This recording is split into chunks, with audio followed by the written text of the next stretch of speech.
Hey guys, Kaylee here, and welcome back to the Honeystead. Oh, these gnats are gonna get me again. This is why I wear my bee veil pretty much anywhere. I planted potatoes a good bit ago, and today I was able to get out and harvest. So this year, we planted our potatoes two different ways. One of which I planted here in my compost pile, which is kind of interesting because if you look, all of the potato plants are still really green and lush compared to our compost pile that's actually over in our garden. Now, I know that there are so many different ways that you can actually do this and grow your own potatoes, but for me, this was kind of an experiment and I wanted to show you why I don't necessarily think that it's a fail yet, but it's definitely not as good as growing them in the garden, which I'll show you. Out of curiosity, I pulled up one potato plant, and you can see right here that it's starting, the tubers are starting, and we are growing a little itty bitty potatoes. I don't think that they're ready yet. I've also realized that when we planted our potatoes here, we didn't have as much lush shade as what we do right now. So I do think that our potatoes would grow very well in our compost pile, just not in the shade. Now I'm gonna take you to the garden and show you what the potato plants look like there. I've harvested about a quarter of our potato plants, and I realized what I could have done different, or probably could have done better, but next year I have a different plan of approach on how we're gonna grow potatoes.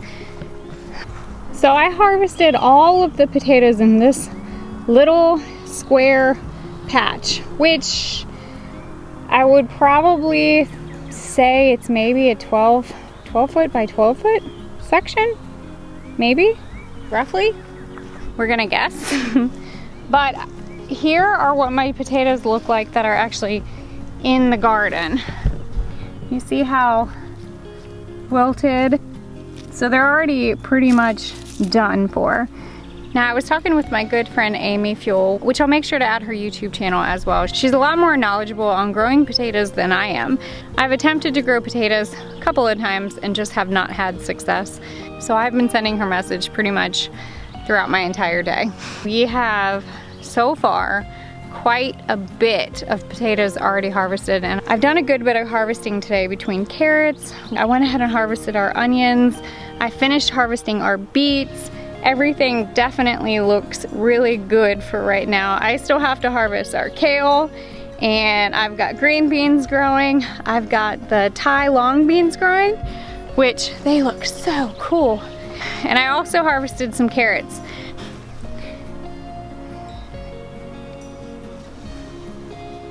That's a pretty big green bean.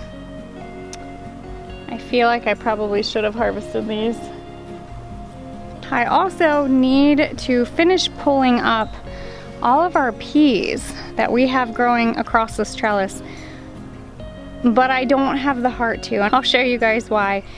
The other day when I came out here, I walked right in between, and all of a sudden this little bird just came flying out, and she didn't go far, and I didn't think anything of it. And then it happened again and again.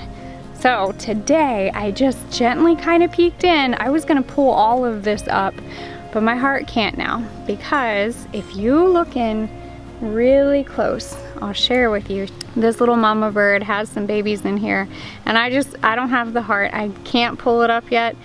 My garden's just gonna have to wait. Do you see it? She's got, it looks like 3 babies in there.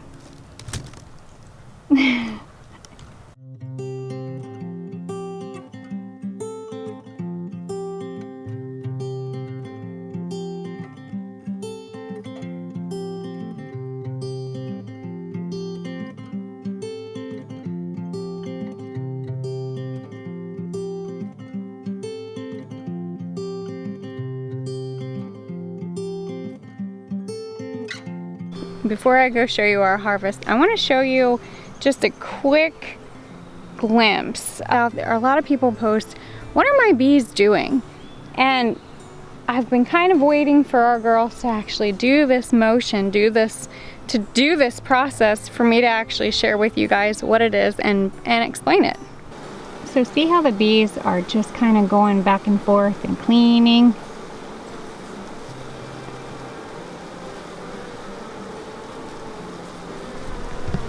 So that back and forth scrubbing behavior that bees are actually doing around the entrance of their hive is actually known as washboarding. Now, there are a lot of different reasons to why bees actually perform that. Many believe that the bees actually start washboarding around the end of the nectar flow. A lot of people also associate that action with heat, a high heat index. Some will say that the bees are actually just cleaning. Others will say that they're polishing the entrance, and some will even say that they're actually just going in and pulling up whatever loose particle, whether it be nectar or pollen, that may or may not have somehow landed on the face of the hive. That behavior is very normal, and it's actually really cute to watch if you're able to get really close up to them and just kind of observe and see what they're doing. It's definitely not something to be concerned about. Now I'm going to show you guys some of the things that we were able to harvest, but before I do, I have to go pick some dill.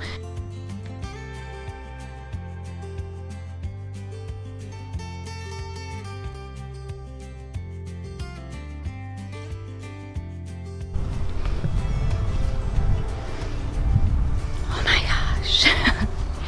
It smells like my potato salad. I'm gonna have to share my potato salad recipe with you guys soon.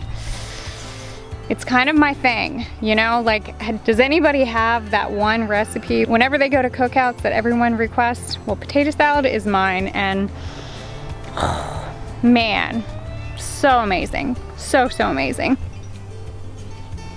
So I harvested a lot of our smaller carrots. I realized that I should have probably spaced them out a little bit more. We did get a lot of really big ones, nice sized carrots, but some of them just are a little too small. What I plan on doing with the smaller carrots, I'm actually going to take this dill, I'm gonna take some of our garlic that we harvested, and I'm gonna take these and clean them up, and my plan is to ferment some of our smaller carrots. And check out our beets. My plan is to take these inside, and I am going to pickle all of these beets. Maybe not all of them, but a good portion of them. I was also able to harvest our first, I think this is called a desi squash. I don't know if I let it grow big enough, but we'll see. I've never actually grown this one before, so it's gonna be kind of interesting. We also have some regular green squash. I have been dying for cucumber salads.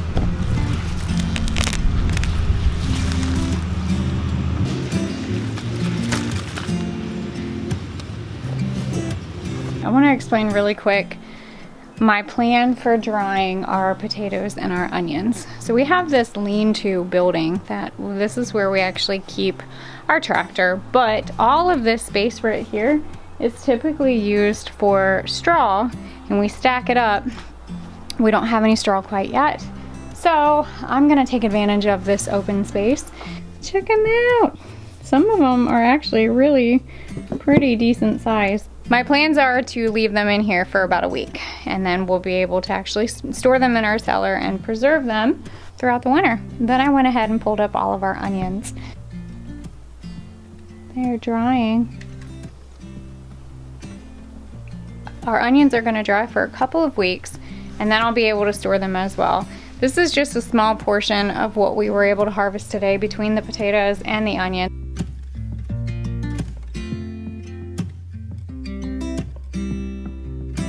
Now I've realized it's been a hot minute since I've taken you guys up in the greenhouse, and don't worry, we are gonna go very soon, but not today. Not today. It's way too hot for that.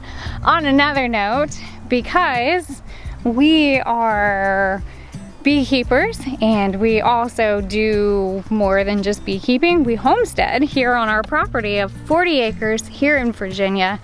I feel like it's been a little bit since I've showed you guys some of our farm animals that we have here on the Honeystead. So let's go look at our babies. Come on, Kiwi goat. Hi, Coco. Hi, Kiwi. Kiwi is one of our very first bottle babies that we were able to save and keep alive. Hey, stop being a butthead. Go, you're being a brat. Uh-oh. We're gonna get bombarded by one of our cows. Our goats are more pets right now than anything. Chip! Hi, mama girl. Hi, Miss Chip. Are those flies bothering you? You ready for some peppermint spray? Hi, mama girl. Where's your baby? Huh? I don't have an apple for you. I don't. You can't eat my camera. Now Chip is a longhorn cow that we purchased a few months ago. She was already exposed to a bull, and we were very, very, very blessed and honored to have welcomed her beautiful calf to our farm, which if we can go over there and find him, I'll take you. But Chip, there's something really special about Chip. She is very tame, wants to just come up and give you love. If you have an apple in your hand, that's like, okay, that's her treat. We have a very, she's like a big puppy.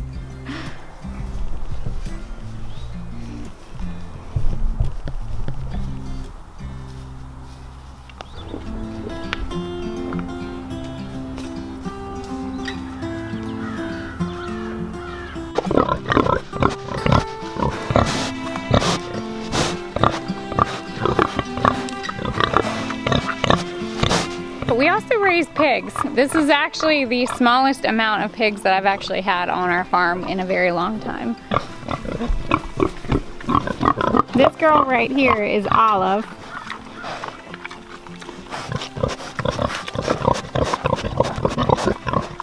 And then we also have a cross. This is a Burke Manga cross. Both of these gilts have been exposed to our boar, and in a matter of weeks, maybe a month or so, we should be welcoming piglets to our farm.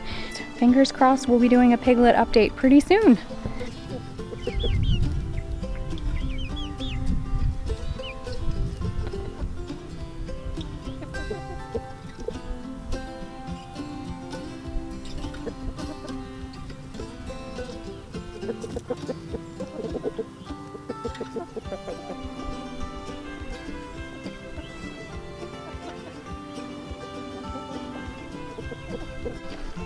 Well, I might have to finish this vlog later. I just got a phone call from a friend of mine saying that she thinks that she has a honeybee swarm. So, here we go. Thank you guys for watching. And as always, don't be afraid to get your hands dirty and learn something old.